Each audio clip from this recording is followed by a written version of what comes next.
Solía creer que si permanecía lo suficientemente amable, algún día él regresaría. Incluso después de que Álvaro bloqueara mi número, cambiara su correo electrónico, me borrara de su vida como una mancha en un espejo, me aferré a esa frágil esperanza. Cada cumpleaños, dejaba una tarjeta en el antiguo buzón cerca de su universidad. Cada Navidad, envolvía un pequeño regalo, algo simple, como una bufanda de lana o un libro de poemas, y lo colocaba silenciosamente en el banco junto al río donde una vez alimentamos a los patos. Por supuesto, nunca vino. Por supuesto, los paquetes desaparecían por la mañana, tal vez arrojados, tal vez tomados por extraños. Pero, de alguna manera, saber que estaban ahí fuera, esperando, hacía que respirar fuera un poco más fácil. Había días en que lo imaginaba parado al otro lado de una puerta cerrada, con la mano levantada pero demasiado avergonzado para tocar. Otros días, imaginaba una carta llegando, con una letra temblorosa garabateada en el sobre, diciendo simplemente, «Mamá, lo siento». Nada de eso ocurrió nunca. En cambio, las estaciones cambiaron y volvieron a cambiar.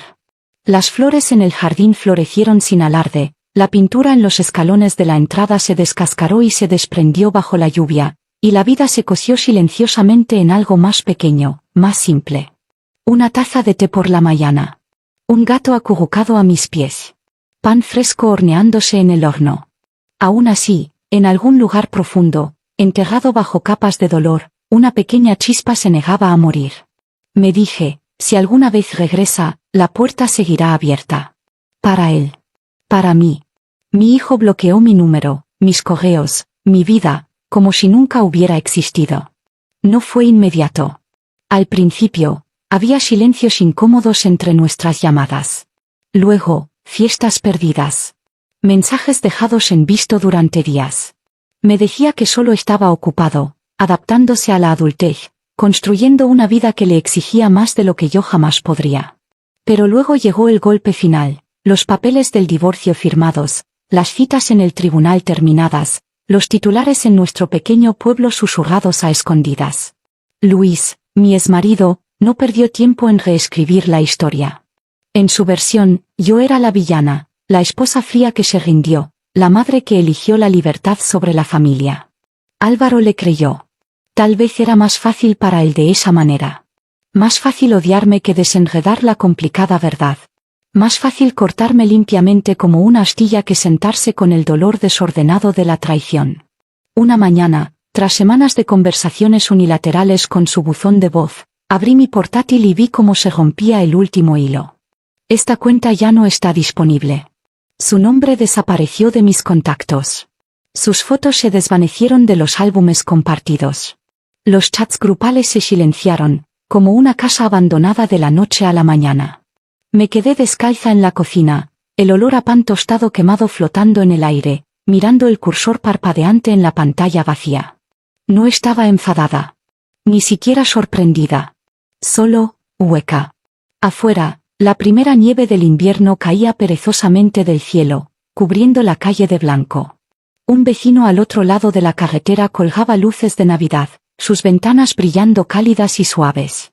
Me quedé detrás del cristal, al lado equivocado de una vida que alguna vez conocí. Álvaro se había ido. No de la manera en que los hijos crecen y se mudan. No, me había arrancado de su vida como una página arrancada de un libro, arrojada a un viento que no se preocupaba por dónde aterrizaba. Apoyé mi frente contra el frío cristal de la ventana, respirando lenta, superficialmente, hasta que el dolor se asentó lo bastante profundo dentro de mí como para ocultarse. Y aún así, de alguna manera, susurré al cuarto vacío. Tal vez algún día recuerde. El primer año después de que Álvaro se fuera, aún horneaba su pastel de chocolate favorito en su cumpleaños. Colocaba una sola vela en el centro, la encendía y susurraba un deseo en la llama parpadeante, «Vuelve a casa». Luego la apagaba sola, el humo subiendo hacia el techo como una oración perdiéndose en las vigas. El segundo año, dejé un paquete en su antiguo porche, una bufanda tejida a mano, azul marino, el color que siempre decía que le daba suerte. Metí una nota dentro, por si los inviernos se vuelven demasiado fríos. Desapareció a la mañana siguiente, pero nunca supe si fue Álvaro quien lo tomó o el viento. Para el tercer año, La tradición se endureció en un ritual. Cada festividad, cada hito, envolvía un pequeño pedazo de memoria y lo enviaba a un mundo que hacía tiempo había dejado de responder. Tarjetas de cumpleaños sin abrir. Cartas devueltas con el sello sin dirección de reenvío. Mensajes de voz silenciosos reproducidos solo al eco de mi propia voz. Solía quedarme junto al buzón cada atardecer, con una taza de té enfriándose en mis manos, fingiendo que no miraba el lento y apologético paso del cartero por mi puerta. Eventualmente, el dolor se volvió demasiado pesado para llevar. Dejé de hornear pasteles. Dejé de tejer bufandas. Dejé de esperar junto a la ventana. En cambio, construí un tipo diferente de vida, una más tranquila, cosida con pequeñas alegrías obstinadas. Abrí una modesta tienda de flores en la esquina de la calle del Sauce, llenándola con flores que no pedían nada a cambio. Rosas, margaritas, no me olvides. Sus nombres se sentían como pequeños mensajes secretos para mí misma, escondidos dentro de los pétalos. Adopté un gato callejero, un viejo gato pelirrojo maltrecho con una oreja rota y un ronroneo perezoso que retumbaba como un motor averiado. Lo llamé Oscar. Nunca preguntó dónde había estado, nunca juzgó la forma en que mi voz a veces se quebraba a mitad de una frase, nunca se apartó cuando el dolor se arrastraba y se asentaba pesadamente en los rincones de la habitación. Las mañanas eran para cuidar los parterres.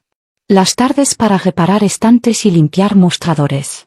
Las noches para tazas de té lentas y deliberadas y el suave crujido de una mecedora junto al fuego. La vida no volvió rugiendo. No brilló intensamente.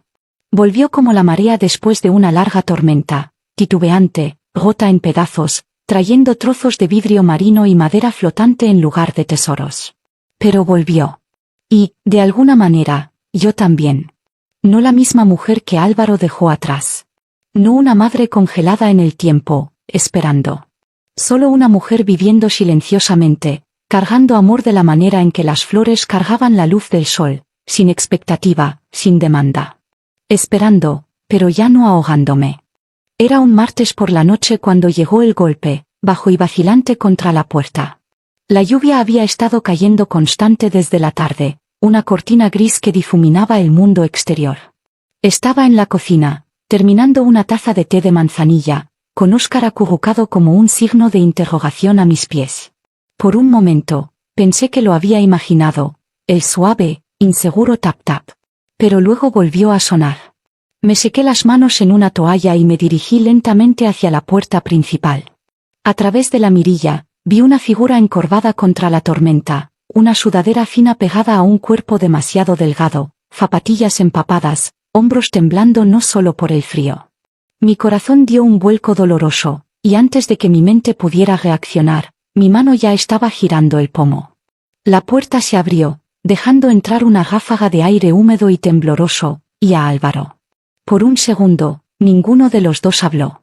El agua goteaba de su cabello, su rostro pálido y hundido, los ojos recorriendo por encima de mi hombro como si no estuviera seguro de si se le permitiría entrar. Me quedé congelada, el sabor del té de repente metálico en mi lengua. No traía flores. No llevaba una disculpa. Solo una mochila maltrecha colgada de un hombro y una mirada desesperada y reservada que era demasiado familiar. «Hola», murmuró, con la voz ronca. Yo, no sabía a dónde más ir. Mil cosas acudieron a mis labios, ira, preguntas, el impulso suave y salvaje de atraerlo a mis brazos y no soltarlo nunca. Pero las tragué todas, sintiéndolas quemar la parte posterior de mi garganta.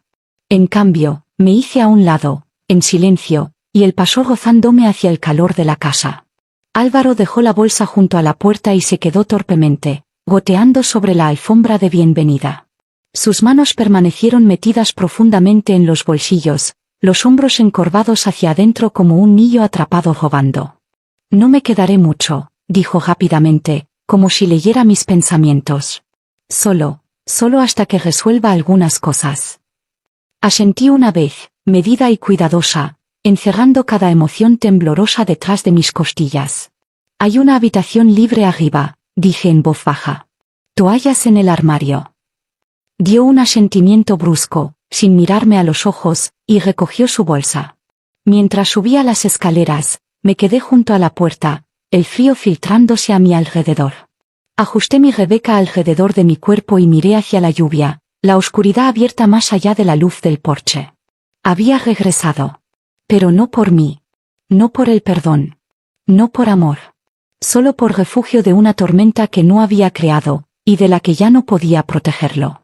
A la mañana siguiente, lo encontré en la cocina, sentado rígidamente en la mesa, una taza de café agrietada acunada entre sus manos. Sus ojos estaban enrojecidos, los huecos debajo de ellos profundizándose cada vez que parpadeaba. Nos movíamos con cuidado el uno alrededor del otro, como extraños intentando no rozar hombros en un pasillo abarrotado. Puse un plato de huevos revueltos frente a él sin decir una palabra. Murmuró un gracias ronco pero no los tocó. Esperé hasta que terminó de mirar su taza, hasta que el silencio se volvió lo suficientemente pesado como para sentirse como un segundo techo presionando sobre nosotros. Entonces me senté frente a él y coloqué 2 sobres sobre la mesa. Los miró, confundido. Uno estaba amarillento y desgastado, los bordes suavizados por haber sido guardado y vuelto a guardar en mi cómoda durante años. El otro era nuevo, fresco, la tinta apenas seca. Los empujé más cerca de él. El primero, dije en voz baja, es el testamento que escribí después del divorcio. Todo, esta casa, mi tienda, los pocos ahorros que logré, estaba destinado a ser tuyo. Tragó con fuerza, sus dedos moviéndose hacia él, luego deteniéndose a medio camino. Y toqué el segundo sobre, es el nuevo. Me miró, cauteloso, esperando la trampa. Sostuve su mirada firme, mi voz tranquila pero inamovible. Si quieres un hogar, está abierto. Si quieres mi corazón, nunca estuvo cerrado. Pero si quieres mi cartera, ahí está la puerta. El rostro de Álvaro se sonrojó, una mezcla de vergüenza y enojo cruzando por él. Por mucho tiempo, no se movió. Sus manos permanecieron planas sobre la mesa, con los nudillos blancos. La lluvia afuera había parado, pero en la quietud entre nosotros, se sentía como si algo más pesado estuviera cayendo, algo invisible, viejo y amargo. No me inmuté. No expliqué. Lo había amado demasiado tiempo, demasiado silenciosamente, para negociar con ello ahora. La elección era suya. Y por primera vez, tal vez, entendió que el amor verdadero, no era algo que pudiera reclamar solo cuando fuera conveniente. Tenía que elegirlo. O alejarse de él para siempre. El reloj hacía tic-tac en la pared, cada segundo estirándose más que el anterior. Álvaro permanecía congelado en la mesa de la cocina, sus ojos moviéndose entre los 2 sobres como si pudieran explotar si los tocaba. Sus hombros estaban encorvados, sus manos apretadas en puños tan fuertemente que sus nudillos parecían casi translúcidos. No dije nada. No quedaba nada por decir. Una elección exigía silencio, no persuasión. Afuera, las nubes se estaban deshaciendo en finas hebras, el sol de la tarde inclinándose sobre las tablas del suelo, motas de polvo flotando en la quietud. Óscar, sintiendo la tensión, se escabulló de la habitación, con la cola baja al suelo. Álvaro se movió en su silla. 1 vez. 2 veces. Su pie golpeaba nerviosamente contra la pata de la mesa, un ritmo inquieto e involuntario. Capté el destello de algo cruzando su rostro, primero enojo, luego miedo, luego algo más crudo, más pequeño. Dolor. Por un largo respiro, pensé que podría huir. Pensé que oiría el raspado de la silla contra el azulejo, el portazo, la hueca finalidad de los pasos desvaneciéndose por el camino. Pero no se movió. Lentamente, con cuidado, Álvaro empujó ambos sobres lejos de sí, los dorsos de sus dedos rozándolos como si quemaran. Se puso de pie, la silla crujiendo bajo la repentina liberación de peso, y por un momento, permaneció rígido, de espaldas a mí. Luego se giró. No con prisas. No enojado. Solo, inseguro. Dio un paso adelante, luego otro, hasta que estuvo al otro lado de la encimera de la cocina donde yo me apoyaba, con los brazos cruzados ligeramente contra mi pecho. Álvaro abrió la boca, la cerró, luego la abrió de nuevo. Y entonces, en una voz tan suave que casi no cruzó el espacio entre nosotros, dijo: «Mamá». La palabra me golpeó más fuerte que cualquier disculpa gritada jamás podría. Parpadeé una vez, estabilizándome, sintiendo que algo dentro de mí temblaba, no por dolor esta vez, sino por las primeras notas dolorosas y tentativas de la esperanza. No alcanzó el dinero. No alcanzó la puerta. Alcanzó algo mucho más frágil, e infinitamente más difícil. Asentí, lentamente, dándole lo único que necesitaba, permiso para empezar de nuevo. Sin ceremonia, sin discursos, rodeé la encimera y lo atraje a mis brazos. Al principio, se quedó rígido, inseguro. Luego, poco a poco, su cuerpo se hundió en el mío, el peso de 10 años de silencio desmoronándose entre nosotros. Afuera, un solo pájaro cantó, perforando la quietud con su canción brillante y obstinada. Y por primera vez en una década, me permití creer. Tal vez algunas cosas rotas aún podrían encontrar su camino a casa. Esa noche, después de lavar los platos y apagar las lámparas, Álvaro se sentó en el sofá, hojeando sin rumbo un viejo álbum de fotos que había sacado del estante. Dijo poco. Yo dije aún menos. No hubo grandes declaraciones entre nosotros, ninguna prisa desesperada por compensar los años perdidos. Solo pequeños gestos tentativos, una mano descansando ligeramente en el respaldo de una silla, un buenas noches silencioso antes de retirarse arriba. Y eso fue suficiente. Preparé una taza de té y la llevé al porche, donde el aire nocturno aún olía faintly a lluvia y tierra fresca. Óscar me siguió, acomodándose a mis pies con un suave golpe. Me recosté en la mecedora desgastada, la madera gruñendo en protesta, y dejé que mi mirada se elevara hacia las estrellas esparcidas como vidrio roto en el cielo oscuro. Dentro, los pasos de Álvaro crujían suavemente sobre las tablas del suelo mientras se movía por la casa. Mañana, podría quedarse. O podría irse de nuevo, llevado por el orgullo o el miedo o simplemente el tirón de una vida demasiado tiempo alejada. Lo entendía ahora. Porque la verdad era simple, ya fuera que se quedara o se fuera, yo ya había encontrado mi camino de regreso a mí misma. La mujer que una vez lloró frente a un buzón vacío, que dejó regalos para un fantasma que nunca llegó, que contuvo la respiración esperando un golpe que no llegaba, esa mujer se había cosido de nuevo, silenciosamente, pacientemente, hasta que las costuras ya no se veían.